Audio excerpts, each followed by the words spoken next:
Well, the head coach of the Texas Tech Red Raiders joining us on Heartland College Sports. I'm Pete Mundo. He is Joey McGuire. And thank you for joining us on the show as always, whether it's through our radio affiliates on YouTube or, of course, on the podcast. Well, Coach, it's that time of year. We're starting to think about the season ahead, and we're fresh off of media days here this month. So is this the time of year for you when you start to get psyched? You start to look at the schedule. What is this July, August time of year like for you as a head coach? A lot of excitement. As soon as media day hits, it's almost like it's time to go to work. And we report July 30th and we practice on July 31st. So it's just right around the corner. It's coming up fast. When you look at your first two seasons, I mean, it's crazy to think, but these are the first two back-to-back winning seasons in conference play for Tech football since Mike Leach. So do you look at that? Do you say, hey, this thing is building how I want it to? Do you feel like you left something on the table the first 2 years? How do you put that statistic into perspective based on where the program has been from what you took it over as? Well, I think year one, we did some things that a lot of people didn't expect us to do year one. Year two was really frustrating. We lost some games. We go to Wyoming, you get beat. We have Oregon. We're leading in the fourth quarter and turn the ball over twice. We go to West Virginia and have an opportunity to go into overtime, and we don't get it done on that last drive. And so I think we left some stuff on the table last year. I hate to make excuses. We talk about it all the time. We don't make excuses and we don't let anybody make them for us. But when I said that to one of my mentors, he said, yeah, but there are reasons. I tell everybody, it's all about keeping the quarterback healthy. There's no way in the world I would have thought year one and year two, I would have had to play three quarterbacks both years. And so we got to keep Barron healthy. Well, that's exactly where I was going next. I mean, whether it was Tyler the last couple of years or, of course, Barron last year into this year, you can't prepare for injuries, but what do you do to say, I got to keep this guy upright this year? Well, you got to improve up front. It starts with that. And that's, I always tell everybody, everything that happens in football is a collective effort, good and bad. And so it's just not the offensive line, but we're better up front. We've got to do a good job when it comes to our tight ends and our running back and pass pro also. But then, the thing that I love about Barron, he is a gunslinger. He thinks every play is a touchdown. And, he feels like he can extend every play. But he's got to have a little bit different mindset. He got hit twice against K-State. And that was on him. I mean, there was no reason for him to take those hits. And so we as a collective whole have got to do a better job. We've got to all understand from the play call to the pass protection to, where you could get the ball out, check downs, everything like that. And we've got to do a good job of that. Does he remind you of anybody either that you've coached or just you've watched in college football in recent memory? Is there someone that comes to mind? I hate to bring this guy up because, it's hard to compare anybody to the best quarterback in the world. But, he has some similarities because of his arm angles that he could throw at. Whenever it's talking about Patrick Mahomes, he gets the ball out extremely quick, in the RPO game. So I love that. He also reminds me, we played against him, two guys. One guy that we played against, Will Greer. That was at West Virginia. Man, I loved Will. I loved, how he played and his toughness. And then his toughness factor reminds me a lot of Charlie Brewer. If you go back to 17, 18, and 19, I don't know if there was a tougher quarterback. He's the toughest player I've ever been around in college football, but I don't know if there was a tougher quarterback in college football in those 3 years of what Charlie Brewer did at Baylor. Those are some good comparisons right there. Will Greer, there's a name I haven't heard in a while, but he had a heck of a run there at West Virginia.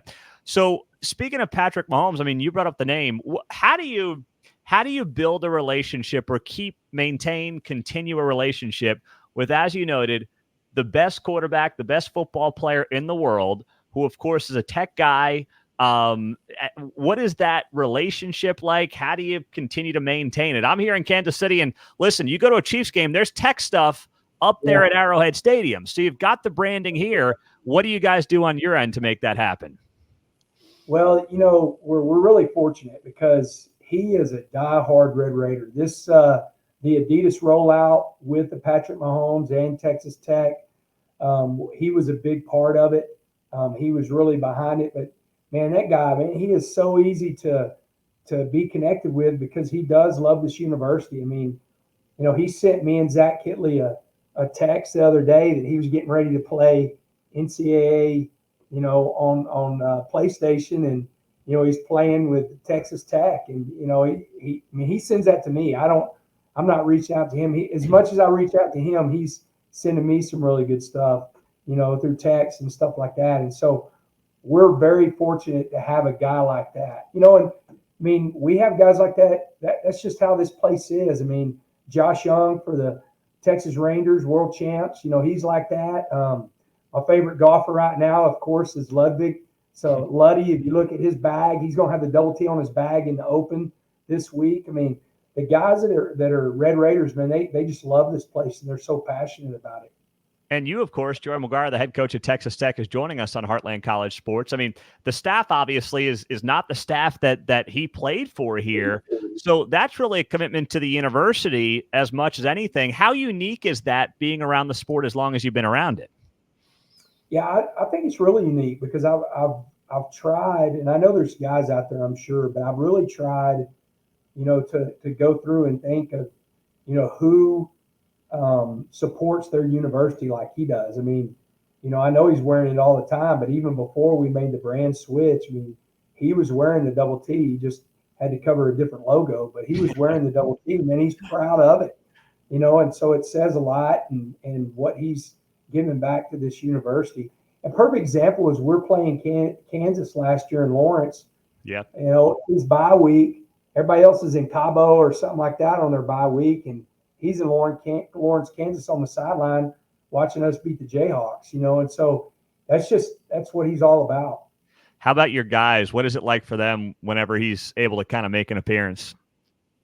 Yeah, it's pretty good. The second time was better than the first time for me. The first time, of course, was whenever he went into the Ring of Honor and went up on the stadium wall, and we were playing Baylor. And I honestly think, I didn't realize kind of the mixture of everything of playing Baylor for the first time, me and being there before, and then him being in the stadium. I think our guys were almost too pumped. It was almost like we were trying to do some things that were very uncharacteristic.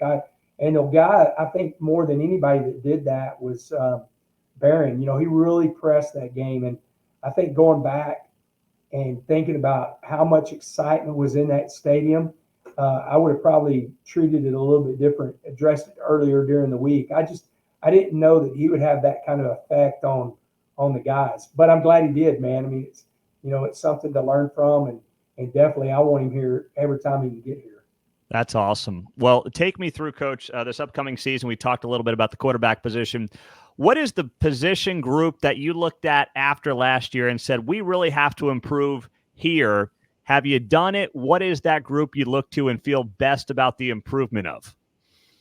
Yeah, that's an easy answer. That's wide receivers. We just, if you start looking at the amount of yards after catch, what we're doing with the ball, schematically, there was so many times that we were having to scheme things open, and I think the biggest improvement on this team and where the Red Raiders fan base is going to be so excited is the wide receiver game. And, that starts with getting Josh Kelly, transfer from Washington State, had 900 plus yards last year.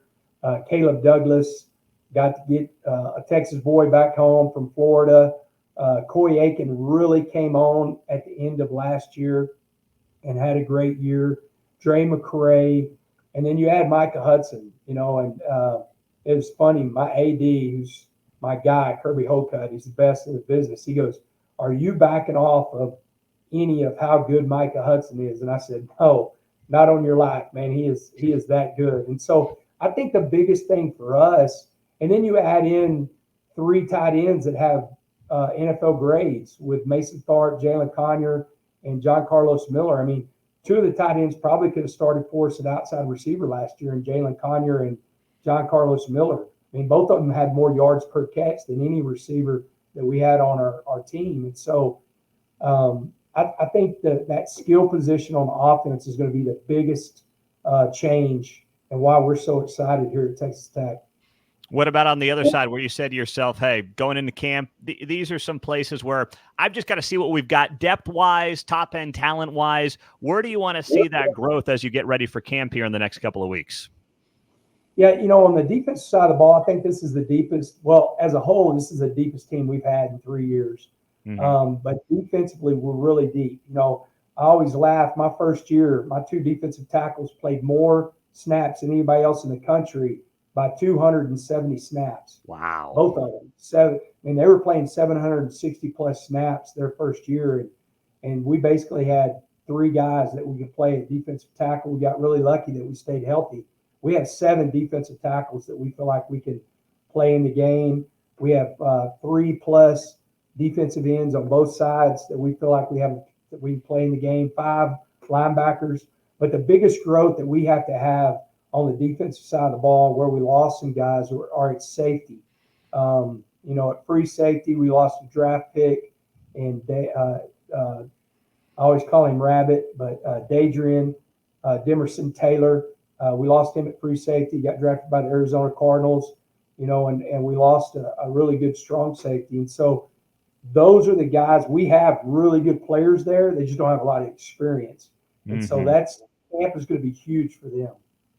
Well, as you look ahead here, Joey McGuire is joining us, of course, on the show. When you look ahead here to this season, you alluded to last year's slow start. Wyoming, that's a weird game. Oregon, the late turnovers, and then it was a 1-3 start with the one score loss at West Virginia. Is there something you feel like as a coaching staff you want to do different just to not have a slow start to the season like last year? Yeah, we're really fortunate. We played really well at home, and we played really well in November, and so we start off 5 of our first 7 games are at home, in front of the best fans in the country, in front of a brand new South End Zone, a $250 million project. It's absolutely incredible. I mean, it is beautiful to be as good as anywhere in the country whenever it comes to the facility, but I think being at home and getting off to a fast start, and then we have to play better early on the road. We've got a really tough game against Washington State where they're going to induct Mike Leach into their Hall of Fame, and then we play at Arizona. And so, I think one thing that we're going to do, we're going to be really aggressive on the road. We're going to really, I don't want to say take some chances, but even if it's taking the ball first to try to get off to a fast start, we've got to play better on the road because the road games in November are going to be so tough. Well, if Joey McGuire is saying he's going to be aggressive, then you're going to be really damn aggressive, right? I mean, because you're already aggressive. I mean, there's always chatter about some of the 4th down attempts. So how do you get more aggressive than just regular Joey McGuire aggressive? And is that stuff you plan going into games? Is that just playing the analytics? What is the mindset behind some of those decisions? No, the decisions whenever we come to 4th down and when we take timeouts and, the kicking a field goal versus going forward is all on the numbers. I've always been really aggressive by nature, but a lot of those are numbers. But whenever I'm talking about, even being more aggressive is, I remember whenever Chad Morris, his first time, whenever he was the offensive coordinator at Clemson, and, just talking about the number of shots that he's going to take per quarter, going in with a certain number of trick plays, going in with a certain, number of how many times he's going to run some kind of misdirection or reverse. And so I really do think that, schematically we can do some things to be more aggressive. And one reason we can is because we're going to be better at certain positions on the offensive side of the ball. All right. Well, Coach, you also have, of course, the Big 12's changing this year, and you've got 3 of the new Big 12 schools that you're going to be playing. You mentioned Arizona. You've got them on the road. You've got Arizona State at home, and then you've got Colorado later in the season. This is now a second straight year, 4 new teams in this league. You know the old Big 12, of course, from the Baylor days. So what is this like as just a coach preparing now for a second straight season for venues and teams that you've never played? Yeah, it's really exciting. You know, I'm excited for our fans. I mean, we've got a lot of people who already told me they're going out a couple days early to Arizona, of course, to play some golf and then come to the game. But I'm really excited because I haven't played at Arizona. You know, we've never played Colorado or Arizona State. We actually get Cincinnati comes, and we didn't play Cincinnati last year, so we get to play the one team of the new 4 from last year that we didn't get to play. And so I think it's great. And I think this conference, the one thing from top to bottom, I think it's so tough because I don't care who it is and where you're at. I mean, anybody can beat anybody on any given Saturday. Whenever you're trying to create parity in college football, and this definitely happens in the Big 12. I mean, you have a lot of really good coaches, you have a lot of really good teams, and it's going to be a fun year. But I am excited we can play Deion at home for the first time around. You got something lined up for Deion when he shows up in Lubbock? Maybe a housewarming gift or something? Yeah, my wife does a good job, of course, of putting gifts in the coach's hotel room. But, I've known Deion for a really long time. Since 2008, I coached his oldest son in high school football. He was a sophomore for me at Cedar Hill. And I'm excited. I'm just glad I get to play him at home first. Well, you mentioned the parity, and certainly Brett Yormark hit on that big time at Media Days. No other league has the kind of parity this conference has. I mean, we've talked about it a lot here over the last few months. I would say at least half of this conference says, hey, we could be playing in a Big 12 championship game with a chance to go to the playoff. I'm sure you should feel that way. So what does that mean in a sport that is losing some of that in certain conferences for the Big 12 to not have that, and I put up my air quotes when I say blue blood, doesn't have it maybe, but man, the parity is great. How do you guys leverage that? Yeah, I think it's really important. I think it's important that we play well in non-conference as a conference. I think it's really important that those Saturday games, whenever we are in conference, are very competitive and entertaining. I think it's. But you're 100% right. I mean, there's over half this conference or more, can win this conference, or the 2 teams that end up in Dallas in the Big 12 championship. There's going to have a lot of people that have that opportunity, and so it's going to be who can stay healthy, who can win on the road. I think the road games are going to be so huge. I mean, they always are, but it's going to be huge in this conference. And of course, staying healthy. I think that's a big part of it. But I think as a conference early in this season, to kind of move some guys up, we've got to play well as a conference in non-conference games. Last thing, Coach, with the Big 12 expected to play some games on Friday nights, you're down in Texas. You're an old high school football coach down there.